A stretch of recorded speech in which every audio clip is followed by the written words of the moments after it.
3 inches. That was the depth of the water where they found her.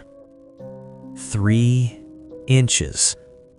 Not a river, not a pond, a shallow brook, the kind a child could step across without getting their knees wet. And yet, Ellen Lucas, 18 years old, was lying face down inside it, still, silent, dead. The date was October 3rd, 1874. Her wedding day. The dress had been ready for weeks. The guests were expected. The groom had been told where to be and when. Ellen had left her family home the night before, the eve of the ceremony, telling her parents she would return shortly. She appeared anxious. She was going to see her fiancé. She never came back. By dawn, the search had begun. Neighbors moved through the northern edge of Bridgeport calling her name, tracing every familiar path. They found her before the ceremony hour arrived. Face down, 3 inches of water, on which should have been the happiest morning of her life. To understand why Ellen Lucas ended up in that brook, you have to understand the world that put her there.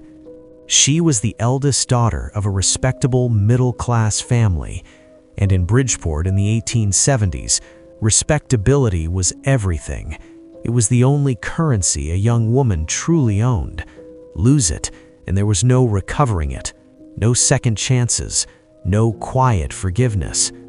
An unmarried woman who fell from grace didn't just face embarrassment, she faced exile from society, from her family's name, from any future worth having.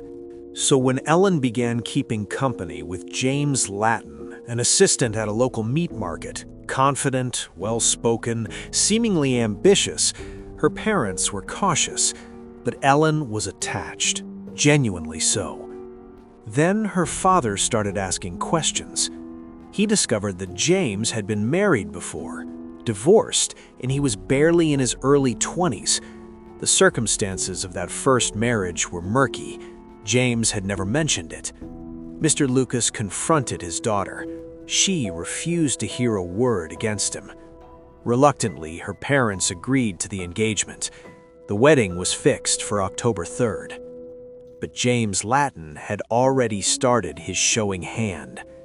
In the weeks before the ceremony, he was slow to commit to the date, evasive, and after it was finally arranged, he told Ellen that he would try to get the day off from work. Try. For his own wedding.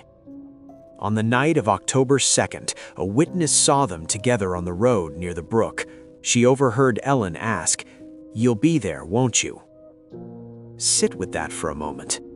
Not excitement, not joy, not the nervous thrill of a bride the night before her wedding. Desperation. A young woman, pregnant with his child, her reputation balanced on the edge of a knife, looking at the man who held her entire future in his hands and asking, "You'll be there, won't you?" James replied, reluctantly, that he would. Ellen told him that if he failed to appear, there would be consequences. Those were among the last words anyone heard her speak. When investigators began looking at James Latin, the picture darkened quickly. He denied being near the brook that night. He claimed he had spent the evening aboard a schooner captained by his cousin. His cousin said otherwise. He had already gone to bed by the time James arrived. Late, very late. The crew confirmed it. Then came the purchases. On September 29th, 4 days before Ellen's death, James visited a Bridgeport pharmacy. He bought a large knife. He bought bromide, a sedative powerful enough to render someone helpless.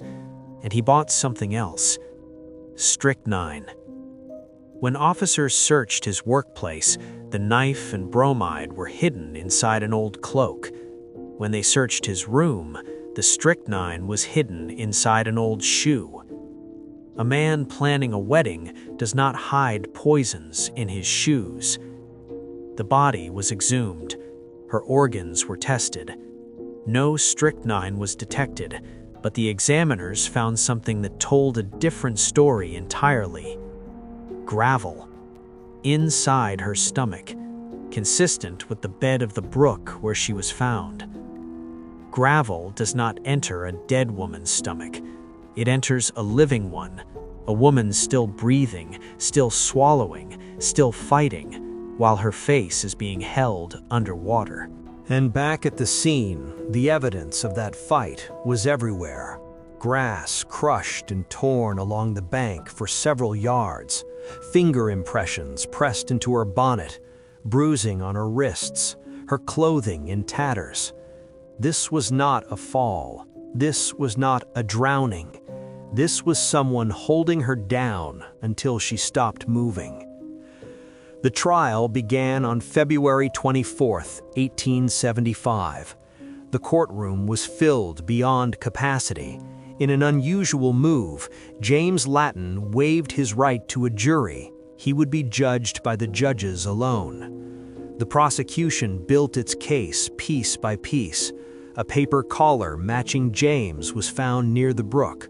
A housemate testified he had come home very late that night, in good spirits, saying he had enjoyed a very good evening. A witness stated that upon hearing of Ellen's death, James showed no surprise and immediately denied having been in the area. State Attorney Olmsted addressed motive directly. Ellen was pregnant. James had already asked another woman, Maddie Smith, for medication capable of ending a pregnancy. He had been searching for a way out for months. The wedding wasn't his escape. It was his trap. The judges found him guilty of second-degree murder, life imprisonment. Outside the courthouse, the crowd did not take it quietly. Snowballs and stones struck the prison carriage as it pulled away. Voices followed it down the street. Hang him. James Latin served 6 years. He died of consumption in 1881, still inside prison walls. He never confessed. No witness saw him hold her down. No poison was found in her blood. The defense is right that none of it was conclusive. But Ellen had gravel in her stomach, and the water was 3 inches deep. 3 inches is nothing. It's a puddle. It's a nuisance on a rainy morning. Unless someone is holding you there, then 3 inches is all it takes.